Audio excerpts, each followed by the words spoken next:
Nageenyi badhaadha hordoftoota waabee miidiyaa odeeffannoo amnu gahe lam isaniin geen kan isaniin gahu naa abbaasii odeeffannoowwan keenya tattamaan akka isan gahuuf yuutuubii keenya laayik sheer sabskiraayib godhuun nu hordofaa isaniin jecha amgam odeeffannoo keenyatti san dabarsin.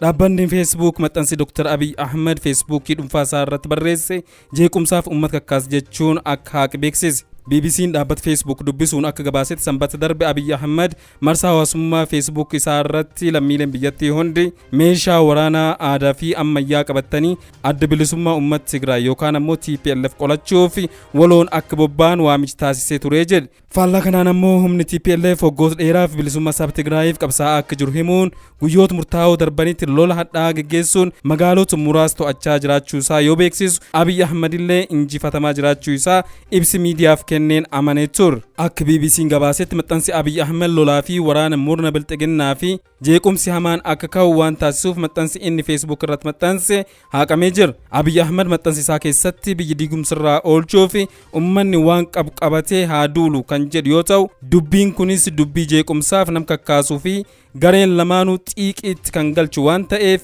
ulaagaa fi dambii hawaasa Facebook cabsuusaa fi akka haqan murtaa'ee jedhe Facebookiin. Dubbi himaan dhaabbata Facebook yookaan ammoo Metaverse akka BBC'tti himetti kaampaaniin Facebook maxxansa Abiy Ahmed erga qoratee booda maxxansichi jeequmsaaf kan uummata kakkaasu akkasumas ammoo wal waraansi waliiniif waamicha kan godhu ta'uusaa hubachuun akkaataa dambii ittiin bulmaata hawaasa Facebookiitti akka haqam taasifamee jira jedhe. Kana duras labsii mata duree ekkatatti jedhuun duulichi gara uummatummaatti akka guddatuuf yaalamee ture. Kana malees mata duree yaagar luhunnaa itti fufiinsa biyyaaf jedhuun duulli wal fakkaataan labsameera.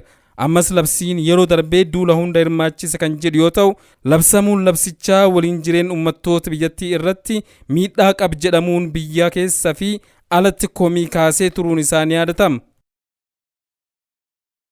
Odeeffannoon inni biraa immoo waraanni bilisummaa Oromoo fi waraanni Tigraay waloon magaalaa Kamisee guutumaa guututti to'achuu gabaafame.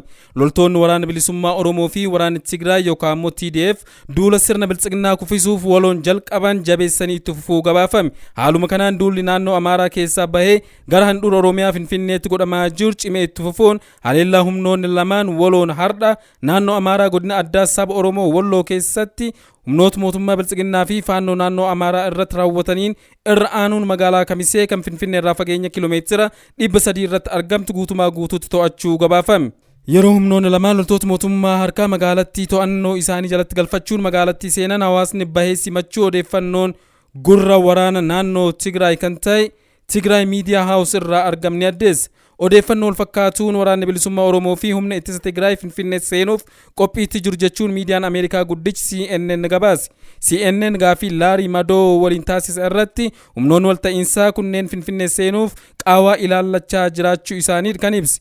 Oduu walta'iinsa humna waraanaa kanneeniin guyyaa har'aa humnoonni kun lameen waraana biltsiginnaa Kamiseet baqatan to'annaa jal oolchuun meeshaa hundarraa hiikanii uummataaf hiruu odeeffannoonni addeessa. Yeroo ammaa naannoon Walloo Kamisee guutumaa guutuutti to'annaa humnoota walta'iinsa kanneenii harka galuunis beekameera. Hordoftoota keenya odeeffannoon amma nu gahan lamaan kan fakkaatu odeeffannoowwan keenya yeroo irraa yerootti akka isan dhaqqabaniif chaanaalii waabee miidiyaa sabskiraayib godhuun hordofaa isaniin jecha akka qophii birootiin walitti deebinutti nagaa keessa turaa isaniin jenna.